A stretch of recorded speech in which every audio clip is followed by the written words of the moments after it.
어머니가 돌아가신 날 나는 솔직히 말해 안도했다. 장례식장 바닥에 앉아 식어버린 육개장을 한술 뜨며 나는 내 마음속 깊은 곳에서 고개를 드는 그 비겁하고도 끔찍한 해방감을 애써 누르지 않았다. 이제 더는 병원비 독촉 문자에 심장이 덜컥거리지 않아도 된다. 새벽 3시 어머니의 가쁜 숨소리가 섞인 전화를 받고 잠을 설치며 죄책감에 시달리지 않아도 된다. 어머니는 늘 그랬다. 숨이 턱끝까지 차올라 눈동자가 뒤로 넘어가는 순간에도 내가 병실 문을 열고 들어서면 언제 그랬냐는 듯 갈라진 입술을 억지로 끌어올려 웃으셨다. 도현아, 엄마는 정말 괜찮다. 너 바쁜데 왜 왔니? 어서 가서 밥이나 먹어라. 그 지긋지긋한 괜찮다는 말. 그 말은 나에게 면죄부였고 나의 비겁함을 숨겨주는 거대한 장막이었다. 어머니가 괜찮다고 했으니 나는 내 일상을 살아도 된다고 스스로를 속여온 52살 아들의 비겁한 변명. 하지만 영정 사진 속 어머니의 눈은 내가 알던 그 자애로운 눈빛이 아니었다. 무언가 아주 무겁고도 시린 비밀을 나에게 던지려는 듯 금방이라도 입술을 떼고 전혀 다른 말을 쏟아낼 것만 같아 나는 소름이 돋았다. 어머니가 평생을 바쳐 지켜온 그 괜찮다는 거짓말 뒤에 도대체 어떤 지옥이 숨겨져 있었던 걸까? 우리는 이제 그 지옥의 문 앞에 서 있다. 사연 시작 전 구독과 좋아요 꼭 눌러주시고 어느 지역에서 듣고 계신지 댓글 남겨주시면 그곳으로 건강운과 재물운이 찾아가길 바랄게요. 그럼 사연 시작합니다. 장례식장 복도는 새벽의 냉기만큼이나 썰렁하게 가라앉아 있었다. 조문객이 뜸해진 새벽 2시, 나는 상복 소매 끝에 묻은 국물 자국을 손톱으로 긁어대며 멍하니 벽을 바라보고 있었다. 52의 나이. 대기업에서 명예퇴직이라는 허울 좋은 이름으로 밀려나듯 쫓겨났을 때 나는 내 인생이 그대로 멈춰버린 줄 알았다. 퇴직금을 다 털어넣은 치킨집이 단 1년 만에 폐업 신고를 했을 때 나는 무너져가는 천장을 보며 죽음보다 깊은 절망을 맛봤다. 그때 어머니는 70 중반의 고령에도 불구하고 남의 집 파출부 일을 더 늘리겠다고 하셨다. 도현아, 엄마는 아직 팔다리가 쌩쌩해. 그러니 내 걱정이나 해. 엄마는 정말 괜찮아. 이까짓 일 아무것도 아니야. 나는 그 말을 믿었다. 아니, 정확히 말하자면 그 말을 믿어야만 내가 살 수 있었다. 어머니의 손마디가 류마티스로 인해 기괴하게 뒤틀려 젓가락질조차 제대로 못한다는 것을 알면서도 나는 그 굽은 손등에 맺힌 파스의 매캐한 냄새를 모르는 척 지나쳤다. 어머니의 인생은 늘 없음의 연속이었다. 고기도 안 좋아한다. 새 옷도 필요 없다. 여행도 다리 아파서 싫다.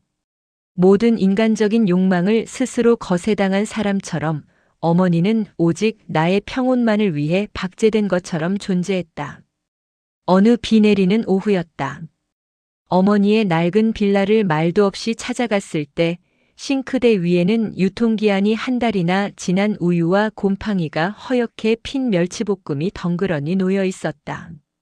나는 화를 냈다. 왜 이렇게 구질구질하게 사느냐고, 내가 돈을 안 보내주는 것도 아닌데 왜 자식 망신을 시키느냐고 소리를 질렀다. 어머니는 그저 물기 젖은 앞치마에 투박한 손을 닦으며 허허 웃기만 하셨다. 나이 먹으니 자꾸 깜빡깜빡해서 그래. 입맛도 없고 해서 그냥 둔 거니까 화내지 마. 엄마는 진짜 괜찮아. 너희들 가족 먹는 것만 봐도 내 배가 부르다. 그날 나는 어머니의 냉장고를 채워주는 대신 도망치듯 집을 나왔다. 내 가난과 무능력을 어머니의 희생으로 덮고 있다는 그 지독한 죄책감을 견딜 수 없었기 때문이다. 속으로 생각했다. 그래, 엄마는 원래 저렇게 사는 게 익숙한 사람이야. 우리 엄마는 웬만한 고통은 눈 하나 깜짝 안 하는 강한 사람이니까. 나는 내 안의 비겁함을 강한 어머니라는 환상으로 포장했다. 식당 일로 거칠어진 어머니의 발 뒤꿈치를 본 적이 있다. 갈라진 살 틈으로 검붉은 피가 배어 나오는데도 어머니는 그 위에 1,000원짜리 반창고 한 장 붙이지 않고 하루 종일 서서 산더미 같은 설거지를 했다. 내가 그 모습을 보고 목이 메어 눈시울을 붉히면 어머니는 오히려 내 등을 두드리며 나를 다독였다. 이게 다 훈장이다, 이 녀석아. 우리 아들 대학 보내고 장가 보낸 훈장. 엄마는 하나도 안 아파. 정말이야, 걱정하지 마. 나는 그 훈장이 어머니의 생사를 깎아 만든 것임을 알면서도 그 훈장을 자랑스럽게 내보이며 살았다. 어머니가 요양병원에 들어가던 날, 그녀는 낡은 보따리 하나 없이 몸만 가겠다고 고집을 피웠다. 가서 다 새로 사면 되지. 거기 가면 친구들도 많고 밥도 잘 나온다며. 엄마는 걱정 마라. 오히려 집안일 안 해서 홀가분하고 좋다. 병실 침대에 앉아 창밖을 보던 어머니의 뒷모습이 얼마나 작고 초라했는지 나는 이제야 떠올린다. 그때 어머니는 무슨 생각을 하셨을까? 자식에게 짐이 되지 않으려 스스로를 세상으로부터 격리시키던 그 순간에도 어머니는 괜찮다는 최면을 자신에게 걸고 있었던 걸까? 내 가슴 한구석이 바늘로 찌르는 것처럼 욱신거렸다. 단순히 슬퍼서가 아니라 그동안 내가 철저히 외면했던 진실의 조각들이 송곳처럼 가슴을 찔러왔기 때문이다. 마음속으로 수천 번을 되뇌었다. 엄마, 정말 괜찮았던 거 맞지? 내가 속아준 게 아니라 정말 아무렇지도 않았던 거지. 그렇다고 말해줘, 제발. 대답 없는 영정사진 앞에서 나는 자꾸만 비겁한 질문을 던지고 있었다.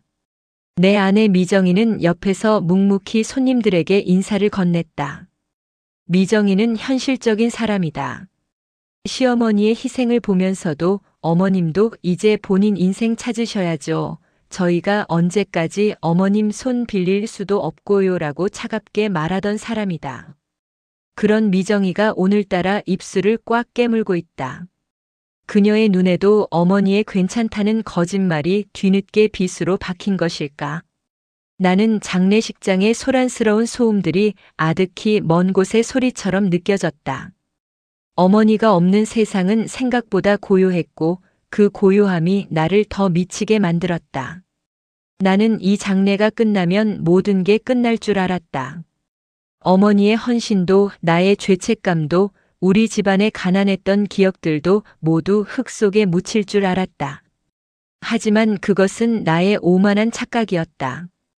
어머니가 남긴 진짜 이야기는 아직 세상 밖으로 나오지도 않았으니까. 나의 일상은 이 장례식장을 나가는 순간부터 전혀 다른 방향으로 휘몰아칠 것임을 그때의 나는 미처 알지 못했다. 장례 이틀째 아침, 무거운 공기는 어제보다 더 깊게 가라앉았다. 조문객들이 내뱉는 상투적인 위로의 말들이 내 귓가를 윙윙 맴돌며 나를 괴롭혔다. 고생 많으셨네. 그래도 자식들 다 잘 키워놓고 가셨으니 이게 바로 호상이지, 호상. 호상이라니. 누가 누구의 죽음을 보고 감히 좋다고 말하는가. 나는 그 말이 가슴에 걸려 숨이 막혔다. 친척들 사이에서 수군거리는 소리가 들려왔다. 고모들이 모여 앉아 어머니의 유품 이야기를 하고 있었다. 순자 언니가 그렇게 평생을 아껴서 모은 돈이 꽤 될 텐데 도현이 저놈 사업 말아먹을 때 그거 다 들어간 거 아냐? 말도 마. 언니가 병원비 아깝다고 진통제만 한 움큼씩 먹고 버틴 게 한두 번인 줄 알아? 자식들은 그것도 모르고 제 살길 찾느라 바빴지. 나는 주먹을 꽉 쥐었다. 속으로 생각했다. 아니야, 엄마는 분명히 나한테 돈 모아둔 거 많다고 했어. 병원비도 본인 연금으로 낼 테니 절대 걱정 말라고 신신당부를 하셨다고. 하지만 의심의 씨앗은 이미 내 마음속 깊은 곳에 뿌리를 내리고 있었다. 어머니는 정말 돈이 있었을까? 요양병원 비용을 내가 보내드린다고 할 때마다 어머니는 손사래를 치며 통장을 언뜻 보여주셨다. 물론 잔액을 자세히 확인하진 못했다. 어머니가 여기 넉넉히 있다며 얼른 가방 깊숙이 집어넣었으니까. 나는 그저 다행이라고 생각하며 내 형편이 어려운 것을 속으로 안도했다. 그때 장례식장 입구로 낯선 여자가 들어왔다. 단정한 정장 차림에 차분한 눈빛을 한 여자. 그녀는 영정 앞에 국화 한 송이를 놓더니 한참 동안 고개를 숙이고 무언가 말을 꺼는 듯 보였다. 그리고는 나에게 다가와 조심스럽게 인사를 건넸다. 김도현 씨 되시나요? 나는 멍하니 그녀를 바라보았다. 네, 제가 아들입니다만 누구신지. 그녀는 명함을 내밀었다. 늘 푸른 요양병원 사회복지사 정윤희. 어머니가 마지막 3달을 보내신 곳의 사회복지사였다. 어머님께서 제게 신신당부하신 게 있어서요. 장례가 끝나기 전에 꼭 전해드려야 할 것 같아서 결례를 무릅쓰고 찾아왔습니다. 그녀의 눈빛에는 알 수 없는 슬픔과 함께 무거운 책임감이 서려 있었다. 나는 가슴이 요동치기 시작했다. 신신당부라니. 어머니는 나에게 아무런 유언도 남기지 않으셨다. 그저 마지막 면회 때도 어서 가서 쉬어라. 엄마는 괜찮으니 자주 올 거 없다는 말뿐이었다. 정윤희 씨는 가방에서 낡은 스마트폰 하나를 꺼냈다. 어머니가 쓰시던 거였다. 화면은 군데군데 금이 가 있었고 뒤쪽에는 내가 손주 녀석 사진으로 만들어준 스티커가 빛이 바랜 채 붙어 있었다. 어머님께서 병실에서 매일 밤 무언가를 녹음하셨어요. 남들 앞에서는 절대 안 하시고 모두가 잠든 시간에만 조용히 숨죽여서요. 나는 침을 꿀꺽 삼켰다. 녹음? 글을 제대로 배우지 못한 어머니가 자식들에게 하고 싶은 말을 글로 남길 수 없어 선택한 방법이었을까? 내 머릿속에는 수만 가지 가설이 스쳐 지나갔다. 혹시 숨겨둔 비상금 위치라도 있는 걸까? 아니면 자식들에게 서운했던 감정을 마지막으로 쏟아내신 걸까? 정윤희 씨는 나를 장례식장 구석의 조용한 상담실로 안내했다.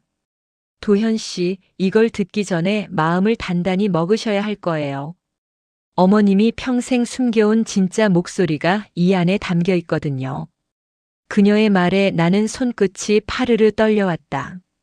내 아내 미정이가 어느새 내 뒤에 서 있었다. 미정이는 내 어깨에 손을 얹었지만 그녀의 손길 역시 불안하게 떨리고 있었다. 나는 스마트폰을 받아들었다. 전원을 켜자 음성 녹음 목록이 끝도 없이 펼쳐졌다. 파일 이름은 모두 날짜로 되어 있었다. 가장 최근 날짜 어머니가 세상을 떠나기 불과 이틀 전의 파일을 손가락으로 눌렀다. 정적이 흐르는 상담실 안으로 지지직거리는 잡음과 함께 너무나 익숙하지만 동시에 소름 끼치도록 낯선 어머니의 목소리가 흘러나왔다. 아이고 아프다 너무 아파서 못 견디겠다. 첫 문장이 터져나오자마자 나는 심장을 날카로운 칼로 베인 것 같은 통증을 느꼈다. 그것은 내가 평생 들어본 적 없는 어머니의 비명이었다. 언제나 괜찮다고 말하던 그 평온한 목소리가 아니었다. 고통에 일그러지고 외로움에 떨고 있는 한 나약한 인간의 처절한 울음소리였다. 나는 휴대폰을 바닥에 놓칠 뻔했다. 마음속으로 비명을 질렀다. 아니야, 엄마는 아프지 않다고 했어. 진통제만 먹으면 참을 만하다고 잠도 잘 온다고 했단 말이야. 녹음 속에서 어머니는 가쁜 숨을 몰아쉬며 말을 이어갔다. 도현아, 도현아, 내 이름만 불러본다. 보고 싶어서 너무 보고 싶어서 눈물이 안 멈춘다. 나는 그 자리에 맥없이 주저앉았다. 어머니는 나를 찾고 있었다. 내가 병원비가 아까워 면회 횟수를 줄이고 바쁘다는 핑계로 전화를 3분 만에 끊던 그 순간에도 어머니는 어두운 병실에서 내 이름을 부르며 생살이 찢기는 고통을 견디고 있었다. 의심은 확신이 되었고 확신은 칼날이 되어 내 목을 죄어왔다. 어머니의 괜찮다는 말은 나를 위한 사랑이 아니라 나라는 자식이 만든 가혹한 감옥이었음을. 나는 이제 막 그 지옥의 문을 내 손으로 연 것이었다. 정윤희 씨가 내 어깨를 잡으며 나지막이 말했다. 어머님은 도현 씨가 자기를 불쌍하게 여길까봐 그래서 내 삶이 무거워질까봐 그게 제일 겁난다고 하셨어요. 나는 그녀의 얼굴을 차마 쳐다볼 수 없었다. 내 눈앞의 영정 사진 속 어머니가 마치 나를 비웃는 것 같았다. 아니, 이런 못난 아들을 여전히 가엾게 여기는 것 같아 나는 더 괴로웠다. 나는 떨리는 손으로 다음 파일을 클릭하려 했다. 하지만 손가락이 납덩이처럼 무거워 움직이지 않았다. 이 녹음 파일들을 다 듣고 나면 나는 예전의 나로 절대 돌아갈 수 없을 것 같다는 강렬한 공포가 엄습했다. 도대체 어머니는 나에게 무엇을 더 말하고 싶었던 걸까? 그리고 왜 살아생전이 아닌 죽어서야 이 잔인한 진실을 나에게 던진 것일까? 상담실 밖에서는 여전히 조문객들의 웃음소리가 들려오고 있었고 나는 그 소리가 세상에서 가장 무서운 저주처럼 느껴졌다. 나는 이제야 비로소 어머니라는 거대한 수수께끼를 풀기 시작했다. 그것은 내 남은 평생을 다 바쳐야 할 속죄의 시작이었다. 상담실의 공기는 습하고 무거웠다. 지지직거리는 기계음 너머로 들려오는 어머니의 신음소리는 내가 지난 수십 년간 정성 들여 쌓아 올린 효자라는 이름의 가짜 성벽을 단숨에 무너뜨리고 있었다. 나는 손에 쥔 휴대폰이 마치 갓 달궈진 인두라도 되는 양 뜨겁게 느껴졌다. 손바닥에 땀이 배어 휴대폰이 미끄러질 것 같았지만 나는 그것을 놓을 수 없었다. 아니, 놓아서는 안 된다는 강박이 나를 사로잡았다. 옆에 서 있던 아내 미정이가 내 어깨를 짚었다. 평소 같으면 따뜻했을 그 손길이 지금은 살을 파고드는 가시처럼 따갑고 불쾌했다. 나는 그녀의 손을 거칠게 뿌리쳤다. 이게 다 뭐야? 내 목소리는 갈라진 논바닥처럼 거칠게 튀어나갔다. 목구멍에 가시가 걸린 듯 말이 제대로 나오지 않았다. 미정이는 대답이 없었다. 그녀 역시 충격에 빠진 듯 멍하니 벽에 걸린 낡은 달력만을 응시하고 있었다. 나는 참을 수 없는 분노가 치밀어 올랐다. 이 분노의 화살이 어디로 향해야 할지 몰라 방황하다가 결국 가장 가까운 곳에 있는 미정이에게 꽂혔다. 당신 알고 있었지? 어머님 무릎 수술하셔야 한다고 작년에 의사가 분명히 말했잖아. 근데 당신이 뭐라고 했어? 어머님이 한사코 괜찮다고 하시니까 조금 더 지켜보자고 돈도 없는데 무리하지 말자고 당신이 그랬잖아. 내 비난은 화살이 되어 미정이의 가슴에 박혔다. 미정이가 고개를 천천히 돌려 나를 빤히 쳐다봤다. 그녀의 눈에 서린 것은 미안함이 아니었다. 그것은 극도의 당혹감과 억울함, 그리고 나를 향한 깊은 경멸이었다. 지금 그걸 내 탓으로 돌리는 거야? 김도현, 당신 정말 비겁하다. 당신이야말로 어머님 전화 오면 뭐라고 했어? 엄마, 나 바빠. 나중에 전화할게. 치킨집 때문에 죽을 것 같아. 당신이 입버릇처럼 내뱉은 그 말들 때문에 어머님이 아프다는 소리 꺼낼 틈이나 있었냐고. 어머님이 당신한테 짐 되기 싫어서 숨긴 걸 왜 이제 와서 나한테 쏟아부어. 미정이의 목소리가 상담실 벽을 타고 날카롭게 울려 퍼졌다. 틀린 말이 하나도 없었다. 그래서 더 가슴이 찢어지는 것 같았다. 나는 속으로 생각했다. 나는 인간도 아니다. 어머니가 저렇게 골방에서 혼자 죽어가는 동안 나는 내 가게 망한 것만 억울해서 매일 밤 술이나 마셨구나. 어머니의 괜찮다는 말을 방패 삼아 내 비겁함을 정당화했구나. 우리의 언성은 점점 높아졌다. 장례식장 상담실 밖으로 우리 부부의 치부가 새 나가는 줄도 모르고 서로를 할퀴어댔다. 배신감은 파도처럼 밀려왔다. 어머니가 우리를 배신한 것이 아니라 우리가 어머니의 신뢰를, 그 거룩한 희생을 배신한 것이었다. 슬픔은 뒤늦게 도끼 어린 분노로 변해 내 몸 구석구석을 돌았다. 정윤혜 씨, 이 녹음 어머님이 왜 남기신 겁니까? 자식들 평생 가슴에 대못 박으려고 작정하신 거예요? 죽어서도 우리 괴롭히려고 이러시는 거냐고요. 나는 애꿎은 사회복지사에게 화살을 돌렸다. 정윤희 씨는 슬픈 눈으로 나를 바라보며 천천히 입을 열었다. 그녀의 목소리는 낮고 차분했지만 그 안에는 거대한 슬픔의 무게가 실려 있었다. 어머님은 이 녹음이 도현 씨에게 전달될지 아닐지도 마지막까지 고민하셨어요. 하지만 어느 날 병실 창밖을 보시며 그러시더군요. 우리 아들은 내가 진짜 괜찮은 줄 알아서 나중에 내가 죽으면 너무 많이 울 것 같아. 내가 사실은 안 괜찮았다는 걸 알면 우리 도현이가 무너질까봐 그게 제일 미안해. 어머님은 당신의 고통보다 도현 씨가 느낄 죄책감을 더 걱정하셨어요. 미안하다고? 어머니가 왜 우리에게 미안해해야 하는가? 나는 그 말을 듣는 순간 심장 깊은 곳에서 무언가 툭 하고 끊어지는 소리를 들었다. 분노는 순식간에 사그라지고 그 자리엔 감당할 수 없는 슬픔과 배신감이 차올랐다. 그것은 어머니가 나를 속였다는 배신감이 아니라 내가 나 자신에게 속아왔다는 사실에 대한 절망이었다. 나는 다시 떨리는 손으로 휴대폰을 들었다. 다음 파일을 눌렀다. 날짜는 작년 추석 무렵이었다. 우리가 돈이 없어 고향에 내려가지 못한다고 전화했을 바로 그날이었다. 녹음 속 목소리 도현아 엄마는 송편도 많이 빚고 이웃집에서 고기도 얻어먹었다. 사람들도 북적북적하고 좋네. 엄마는 진짜 괜찮으니까 내려올 생각 말고 집에서 푹 쉬어라. 내 새끼들 보고 싶지만 너희 몸 축나는 게 더 싫다.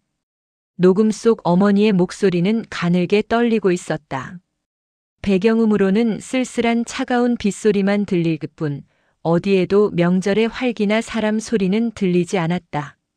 어머니는 텅 빈 방에서 혼자 찬밥을 물에 말아 드시며 전화기로는 자식들을 안심시키기 위해 화려한 거짓말을 늘어놓으셨던 것이다. 나는 마음속으로 울부짖었다. 엄마, 제발 왜 그랬어? 한 번이라도 좋으니 힘들다고 외롭다고 소리라도 지르지 그랬어. 내가 나쁜 놈이 되어도 좋으니 엄마는 아프다고 말했어야지. 하지만 녹음 속 어머니는 끝까지 웃으려 애쓰고 있었다. 그 인위적인 웃음소리가 마치 예리한 칼날이 되어 내 고막을 긋는 것 같았다. 아내 미정이가 내 손에서 휴대폰을 뺏으려 했다. 그녀의 눈에도 눈물이 그렁그렁 맺혀 있었다. 그만 들어. 당신 이러다 정말 미쳐. 이제 그만해. 내가 들어야 해. 엄마가 그 어두운 방에서 혼자 감당한 게 뭔지 내가 똑똑히 다 들어야 한다고. 이게 내가 엄마한테 해줄 수 있는 마지막 예의야. 나는 미정이의 손을 거칠게 뿌리쳤다. 우리의 관계는 이미 돌이킬 수 없는 지점을 지나고 있었다. 그동안 우리 어머니는 법 없이도 사실뿐 희생의 아이콘이라며 치켜 세웠던 모든 말들이 사실은 우리가 편해지기 위해 어머니에게 씌운 굴레였음을 깨닫는 순간 나는 구역질이 났다. 나는 상담실을 박차고 나왔다. 장례식장 복도를 미친 듯이 달렸다. 영정 사진 속 어머니는 여전히 인자하게 아무것도 모른다는 듯 웃고 있었다. 그 웃음이 너무나 가증스러워서, 아니, 그 웃음을 보고도 아무것도 몰랐던 내 무지함이 너무나 증오스러워서 나는 향로 앞에 엎드려 바닥을 쳤다. 조문객들이 수군거리는 소리가 들렸지만 나는 아무것도 보이지 않았고 들리지 않았다. 내 마음속에서는 끊임없이 물음표가 솟구쳤다. 도대체 왜? 무엇 때문에 엄마는 이렇게까지 자신을 죽여야 했을까? 단순히 모성애라는 단어로 설명하기엔 이 고통의 깊이가 너무나 깊지 않은가. 나는 결심했다. 어머니가 숨긴 것이 단지 신체적 고통뿐만이 아닐 것이라는 직감이 들었다.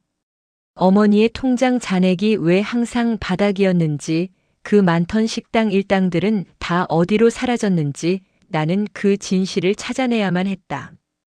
그것이 내가 이 지옥 같은 죄책감에서 벗어날 수 있는 유일한 길이었다. 장례식장을 빠져나온 것은 새벽 4시가 조금 넘은 시각이었다. 밤이 깊을수록 공기는 더욱 날카로워졌고 차창 밖으로 스쳐 지나가는 가로등 불빛들은 마치 죽은 이들의 눈동자처럼 서늘하게 나를 쫓아왔다. 머릿속은 안개처럼 뿌연 의문들로 가득 찼지만 심장만은 차갑게 얼어붙어 있었다. 나는 어머니가 마지막까지 살았던 도시 변두리의 그 낡은 빌라로 향했다.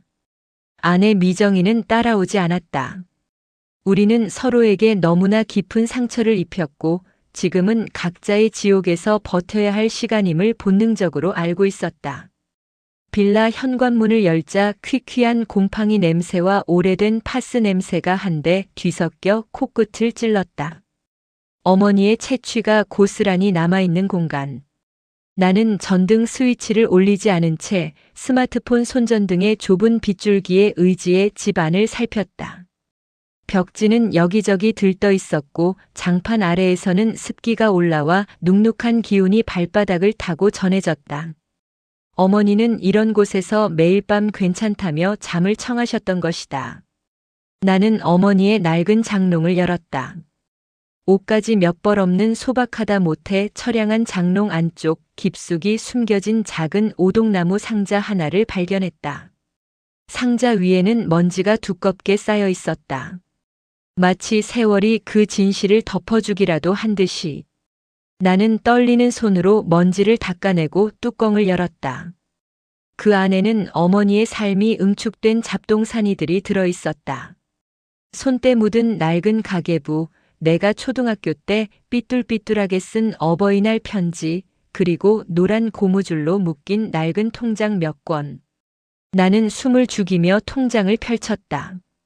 매달 일정하게 들어오는 노령연금과 가끔 내가 보내드린 푼돈 같은 용돈들. 그런데 이상한 점이 발견됐다. 돈이 들어오기가 무섭게 약속이라도 한 듯 어딘가로 빠져나가고 있었다. 출금 내역에 적힌 이름은 박용철. 매달 50만 원, 70만 원 어머니의 형편으로는 전 재산이나 다름없는 큰 금액이었다. 박용철? 이 사람이 누구지? 사채라도 쓰신 건가? 내 머릿속은 복잡해졌다. 평생 정직하게 남의 것 탐내지 않고 살아오신 분이 누구에게 이렇게 거액을 매달 보내고 있었단 말인가? 나는 속으로 생각했다. 설마 엄마가 보이스피싱이라도 당한 걸까? 아니면 자식들 몰래 돈을 불려보려다가 사기꾼의 덫에 걸린 걸까? 가슴이 방망이질 치기 시작했다. 만약 누군가 우리 어머니를 등쳐먹은 것이라면 나는 그놈을 세상 끝까지라도 쫓아가서 갈갈이 찢어놓으리라 다짐했다. 나는 가계부 뒷장에 적힌 전화번호들을 하나씩 대조해보기 시작했다. 그러다 눈에 익은 번호 하나를 발견했다. 그것은 번호가 아니라 이름 옆에 적힌 작은 메모 때문이었다. 박용철 마이너스 잊지 말 것. 나는 떨리는 손으로 그 번호를 눌렀다. 새벽이라 받지 않을 줄 알았는데 신호음이 몇 번 가기도 전에 걸걸하고 무신경한 목소리의 남자가 전화를 받았다. 여보세요? 이 새벽에 누구쇼? 나 이순자 씨 아들입니다. 내 목소리가 파르르 떨렸다. 상대방은 잠시 침묵하더니 이내 귀찮다는 듯 말을 이었다. 아, 아드님? 할머니 돌아가셨다는 소식은 들었소. 근데 왜 전화를 했소? 잔금은 어떻게 할 건지 정해졌나? 잔금이라니. 나는 분노로 시야가 흐려졌다. 당신 누굽니까? 우리 어머니 통장에서 매달 돈 가져간 놈이 당신입니까? 도대체 무슨 약점을 잡았길래 노인네 돈을 평생 뜯어간 거냐고. 내가 소리를 지르자 상대방은 어처구니 없다는 듯 헛웃음을 터뜨렸다. 이보시오 아드님. 말 똑바로 하시오. 뜯어가긴 누가 뜯어가? 나는 그냥 시키는 대로 심부름업체 운영하는 사람이고 내가 받는 돈은 당신 아버지가 30년 전에 사고 쳐서 빚진 채권자들한테 가는 거였어. 당신 어머니가 간곡하게 부탁했지. 자식들한테 절대 알려지지 않게 해달라고 당신 아버지가 어디서 죽었는지 살았는지도 모르게 깨끗하게 정리해달라고. 나는 벼락이라도 맞은 듯 그 자리에 얼어붙었다. 아버지. 내 기억 속의 아버지는 30년 전 가출해서 소식이 끊긴 우리 가족에게는 지워진 이름이었다. 나는 아버지가 빚을 다 갚고 도망간 줄로만 알았다. 아니, 어머니가 그렇게 말씀하셨다. 이제 빚쟁이들 안 올 거다. 다 해결됐다. 걱정 말고 공부나 해라. 무슨 소리예요? 그 빚은 벌써 다 끝난 거 아니었나요? 어머니가 다 해결했다고 하셨는데 내 목소리는 이제 힘없이 잦아들었다. 끝나긴 뭐가 끝나요? 할머니가 당신들한테 빚 독촉 안 가게 하려고, 그리고 당신 아버지가 지은 죄 자식들이 뒤집어 쓰지 않게 하려고 평생을 노예처럼 갚아온 겁니다. 식당 일하고 남의 집 청소하고 폐지 주워 모은 돈 당신 어머니는 단 한 푼도 당신을 위해 쓰지 못했어요. 오직 그 더러운 빚더미를 치우는 데 온 생애를 바쳤다고요. 나는 휴대폰을 쥔 손에 힘이 풀려 바닥에 떨어뜨리고 말았다. 액정이 깨지는 소리가 났지만 상관없었다. 내 영혼이 이미 박살나 있었으니까. 어머니가 괜찮다고 했던 그 수많은 세월은 자식들에게 아버지의 추악한 과거를 물려주지 않기 위한 처절한 사투의 시간이었다. 어머니는 당신의 관절이 다 닳아 없어지도록 일해서 남편이 저지른 과오의 흔적을 자식들 몰래 피눈물로 닦아내고 계셨던 것이다. 나는 마음속으로 소리를 질렀다. 왜 말 안 했어? 우리가 같이 갚으면 됐잖아. 내가 대학 안 가고 내가 좀 덜 먹고 같이 짊어졌으면 됐잖아. 왜 그 무거운 십자가를 혼자 지고 골고다 언덕을 오른 거야? 눈물이 뺨을 타고 흘러내려 낡은 가계부 위로 뚝뚝 떨어졌다. 잉크가 번지듯 어머니의 고통이 내 삶 속으로 무겁게 번져 들어왔다. 내가 대기업에 다니며 좋은 차를 타고 아이들을 비싼 학원에 보낼 때 어머니는 그늘진 식당 구석에서 우리 집으로 향하던 비난의 화살을 온몸으로 막아내고 있었다. 남자는 전화를 끊지 않고 한마디를 더 덧붙였다. 그것은 나를 더 깊은 절망의 나락으로 밀어넣었다. 그런데 할머니가 마지막에 그러시더군요. 이제 거의 다 갚았는데 마지막 남은 돈은 도현이 빚 갚는 데 써달라고. 자기가 죽고 나면 보험금이 나올 텐데 그걸로 사업 실패해서 고생하는 아들 빚부터 청산해달라고 그거 약속 안 해주면 눈을 못 감겠다고 울면서 빌더군요. 보험금. 어머니는 요양병원 차가운 침대에 누워 죽음을 기다리면서도 자신의 죽음조차 돈으로 환산하고 계셨던 것이다. 당신이 죽어야만 나오는 그 푼돈으로 아들의 빚을 갚아주려 했던 그 마음. 그것은 사랑이라 부르기엔 너무나 처참하고 희생이라 부르기엔 너무나 잔인했다. 나는 빌라 바닥을 뒹굴며 오열했다. 어머니의 괜찮다는 말은 나를 안심시키기 위한 감미로운 자장가가 아니라 나를 위해 대신 지옥불 속으로 걸어 들어가며 내뱉는 단발마의 신음이었다. 내가 무능해서, 내가 너무나 이기적이고 비겁해서 어머니는 죽는 순간까지 그 위대한 거짓말을 멈출 수 없었던 것이다. 그때 어머니의 낡은 휴대폰에서 알람이 울렸다. 새벽 5시. 어머니가 파출부 일을 가기 위해 평생 동안 맞춰두었던 몸에 밴 알람 소리였다. 주인 없는 알람 소리가 텅 빈 방 안을 가득 채웠다. 나는 그 소리가 마치 어머니가 나에게 보내는 마지막 꾸짖음처럼 혹은 마지막 쓰다듬처럼 느껴졌다. 도현아, 울지 마라. 엄마는 진짜 괜찮다. 이 돈으로 너희들 다시 일어서는 것만 보면 엄마는 정말로 행복하다. 나는 떨리는 몸을 일으켜 다시 상자 안을 뒤졌다. 거기에는 보험 증서와 함께 삐뚤삐뚤한 글씨로 적힌 쪽지 하나가 더 있었다. 그 쪽지를 읽는 순간 나는 이 장례식이 끝나도 결코 용서받지 못할 죄인으로 남게 될 것임을, 그리고 내가 알지 못했던 또 다른 거대한 진실이 기다리고 있음을 직감했다. 먼지 쌓인 가계부 갈피에서 바스라지듯 떨어진 그 쪽지는 오래된 한지처럼 누렇게 변해 있었다. 어머니의 거칠고 투박한 손마디가 종이 위를 지나가며 남겼을 그 흔적들은 잉크가 번져 얼룩덜룩했지만 그 안에 담긴 진실의 무게는 내 목을 조르기에 충분했다. 나는 손을 떨며 그 문장들을 하나씩 가슴에 박아 넣었다. 도현아, 사실은 내 아버지를 만났었다. 10년 전쯤에 그 사람이 다 죽어가는 모습으로 나를 찾아왔더구나. 심장이 멈추는 것 같았다. 내 머릿속에서 아버지는 이미 30년 전에 죽은 사람이었다. 어머니가 그렇게 말씀하셨으니까. 가족을 버리고 도박과 빚더미 속에 우리를 내팽개친 인간은 우리에게 죽은 것이나 다름없다고, 그러니 찾지도 말고 이름조차 입에 올리지 말라고 하셨던 그 서슬퍼런 목소리가 환청처럼 내 귓가를 때렸다. 그런데 어머니는 그 원수 같은 인간을 다시 만나고 있었던 걸까? 그것도 우리가 가장 힘들게 하루하루를 버텨내던 그 시기에 말이다. 차마 너에게는 입이 떨어지지 않더구나. 내가 그 사람을 얼마나 증오하는지 내 다 아는데 그 사람이 병들고 초라해진 꼴을 보면 내 마음이 얼마나 더 무너질까 싶어서 이 애미가 대신 그 사람 마지막을 지켜줬다. 내가 평생 그 사람을 미워하며 살지 않게 그 미움조차 애미가 다 가져가려고 그랬다. 나는 벽에 기대어 스르르 주저앉았다. 차가운 빌라 바닥의 냉기가 바지를 뚫고 살을 아리게 했지만 내 마음속에서 타오르는 자책감에 비하면 아무것도 아니었다. 속으로 생각했다.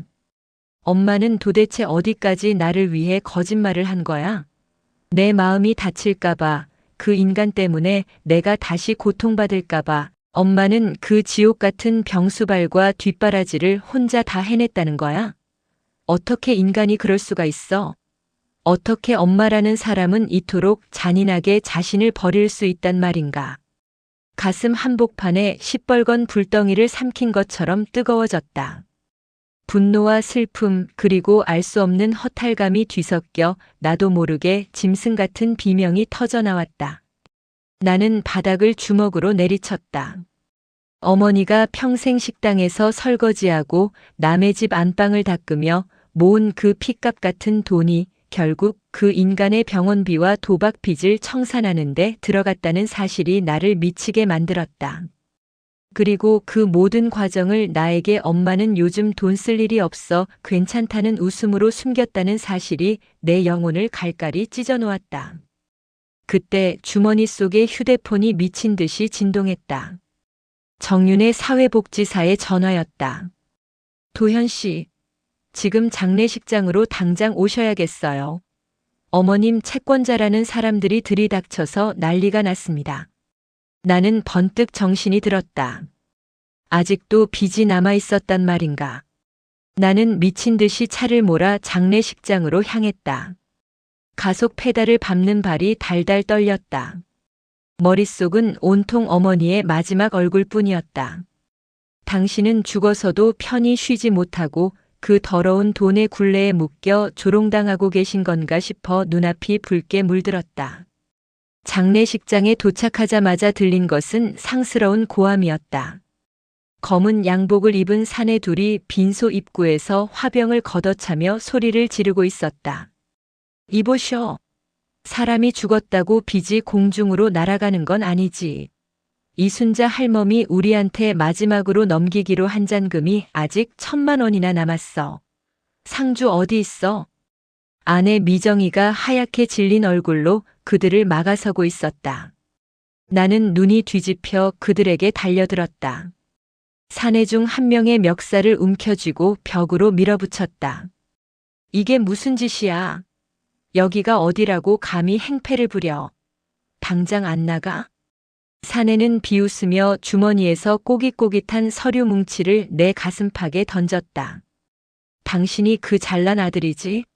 이거 똑똑히 봐. 당신 아버지가 빌린 돈, 이순자 할머니가 연대보증 서고 매달 꼬박꼬박 갚아온 내역이야. 할머니가 그랬어. 자기가 죽는 날 보상금 나오면 그거 받으러 오라고. 오늘이 딱 그날 아니야? 나는 서류를 낚아채 훑어보았다. 어머니의 지장이 찍힌 차용증.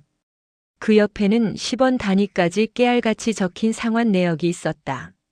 어머니는 요양병원 차가운 침대에서 산소호흡기를 끼고 계시던 날까지도 당신의 죽음 이후에 닥칠 이 상황을 계산하고 계셨던 것이다. 자식들에게 단 한 푼의 빚도 단 한 점의 오점도 물려주지 않겠다는 그 처절하고도 미련한 약속을 지키기 위해 당신의 목숨값까지 담보로 잡히셨던 거다. 나는 주머니를 뒤져 지갑을 꺼냈다. 그리고는 미정이가 가게 보증금으로 쓰려고 모아둔 통장과 내 비상금 카드를 그들에게 집어 던졌다. 가져가. 이 더러운 돈 다 가져가고 다시는 우리 엄마 이름 입에 담지 마. 당장 내 눈앞에서 사라져. 사내들이 낄낄거리며 돈을 챙겨 떠난 뒤 장례식장은 죽은 듯 고요해졌다. 조문객들은 모두 숨을 죽였고 오직 향로에서 타오르는 향 연기만이 허공을 떠돌았다. 나는 비틀거리며 영정 사진 앞으로 다가갔다. 사진 속 어머니는 여전히 인자하게 마치 아무 일도 없었다는 듯 나를 보며 웃고 있었다. 그 웃음이 비로소 나에게 진실한 말을 거는 것 같았다. 도현아, 이제 정말 다 끝났다. 이제는 내가 아무 걱정 없이 정말로 괜찮아질 차례다. 나는 그 자리에 털썩 무릎을 꿇었다. 내 안의 오만함과 이기심 그리고 나는 살기 바쁘다는 핑계로 쌓아온 그 모든 비겁함이 어머니의 거룩한 희생 앞에 완전히 붕괴되었다. 마음속으로 수천 번을 울부짖었다. 나는 부모가 되면 당연히 희생받아야 한다고 생각했다. 부모는 원래 그런 존재라고, 엄마는 원래 고통을 모르는 강철 같은 사람이라고 믿으며 내 편안함을 정당화했다. 하지만 엄마는 강한 게 아니었다. 나를 위해 매일매일 스스로를 갈아 넣어 부서지고 있었던 거였다. 내가 숨쉬는 이 평범한 공기조차 엄마의 폐부를 짜내 만든 것이었다. 미정이가 내 곁에 다가와 조용히 내 손을 잡았다. 그녀의 거친 손등 위로 내 뜨거운 눈물이 뚝뚝 떨어졌다. 우리는 한참 동안 말없이 어머니의 영정 사진 앞에서 서로의 고통을 공유했다. 그것은 한 가정이 무너지는 순간이 아니라 거짓된 가면을 벗어던지고 진짜 서로의 아픔을 마주하는 생애 가장 고통스럽지만 찬란한 절정의 순간이었다. 나는 떨리는 목소리로 어머니에게 마지막 대화를 시도했다. 엄마, 왜 말 안 했어? 나도 이제 50이 넘었는데 내가 같이 아파해 줄 수도 있었잖아. 내가 엄마의 그 무거운 십자가 조금은 나눠들 수 있었잖아. 왜 나를 끝까지 이기적인 아들로 남게 했어? 바람 한 점 없는 실내였지만 향로의 연기가 마치 누군가 손을 흔든 것처럼 내 얼굴 쪽으로 부드럽게 휘어졌다. 그것은 어머니가 내 눈물을 닦아주며 아니다. 내 아들아. 너는 그저 꽃길만 걷고 웃고만 살면 된다. 엄마는 그것으로 정말 괜찮다고 속삭이는 단호한 축복이었다. 장례를 모두 마치고 나는 어머니의 유골함을 들고 산으로 향했다. 사람들은 남편 곁에 묻어드려야 하는 것 아니냐고 했지만 나는 단호하게 거절했다. 어머니는 평생을 그 인간의 그림자와 빚에 눌려 사셨다. 죽어서만큼은 누구의 아내도 누구의 채무자도 아닌 오직 이순자라는 당신의 이름으로 자유로워지길 바랐다. 나는 볕이 가장 잘 드는 수목원 어린 나무 아래 어머니를 모셨다. 장례식장을 정리하고 돌아오는 길 정윤희 사회복지사가 나를 멈춰 세웠다. 그녀는 내 손에 작은 보자기를 건넸다. 이건 어머님이 요양병원 들어오실 때 머리맡에 끝까지 두셨던 물건들입니다. 유품 정리하면서 따로 빼두었어요. 도현 씨가 꼭 가지셔야 할 것 같아서요. 집에 돌아와 거실 한복판에 그 보자기를 풀었다. 거기에는 내가 예상했던 금붙이나 돈 같은 것은 단 하나도 없었다. 보자기 안에서 나온 것은 내가 유치원 때 삐뚤삐뚤한 글씨로 엄마 사랑해요라고 쓴 카네이션 종이꽃, 내가 중학교 졸업식 때 받아온 빛바랜 상장, 그리고 내가 첫 월급을 타서 사들였던 빨간 내복 한 벌이었다. 그 내복은 단 한 번도 입지 않으셨는지 접힌 자국 그대로였다. 하지만 세월의 무게 때문인지 곳곳이 누렇게 변해 있었다. 어머니에게 전 재산은 통장의 잔고가 아니었다. 어머니의 전 생애를 지탱해온 진짜 유산은 바로 나라는 존재, 내가 성장해온 그 사소한 기록들이었다. 당신은 당신의 몸을 갉아먹으며 나라는 꽃을 피워냈고 그 꽃이 시들지 않게 하려고 평생을 비바람을 대신 맞으며 서 계셨던 거다. 나는 그 낡은 내복을 얼굴에 파묻고 한참을 소리내어 울었다. 내복에서는 어머니의 냄새, 그 지긋지긋한 파스 냄새와 된장찌개 냄새, 그리고 말로 다 할 수 없는 그리움의 냄새가 났다. 내 마음속 깊은 곳에서 깨달음의 종소리가 울렸다. 성공이 무엇인지, 효도가 무엇인지 나는 하나도 몰랐다. 어머니가 원한 건 내가 대단한 부자가 되는 것이 아니라 그저 내가 내 삶을 당당하게 살아가는 것이었다. 어머니의 거짓말은 나를 속이기 위함이 아니라 내가 나 자신을 포기하지 않게 하려는 마지막 방어선이었다. 한 달 뒤 나는 많은 것을 정리했다. 미련하게 붙들고 있던 사업에 대한 욕심을 버리고 집 근처 작은 도서관의 시설 관리직으로 취직했다. 월급은 예전의 절반도 안 되지만 퇴근길에 아내와 함께 시장을 보며 소소한 이야기를 나누는 지금이 내 생애 가장 평온하다. 나는 이제 안다. 행복은 남에게 보여주는 화려한 껍데기에 있는 것이 아니라 사랑하는 사람의 진실한 마음을 들여다보는 데 있다는 것을. 나는 매주 토요일마다 어머니가 계셨던 요양병원을 찾는다. 거기서 나는 사회복지사들의 일을 돕고 연고 없는 어르신들의 손을 잡아드린다. 그분들은 나를 볼 때마다 마치 약속이라도 한 듯 똑같은 말씀을 하신다. 아이고 선생, 나는 정말 괜찮아.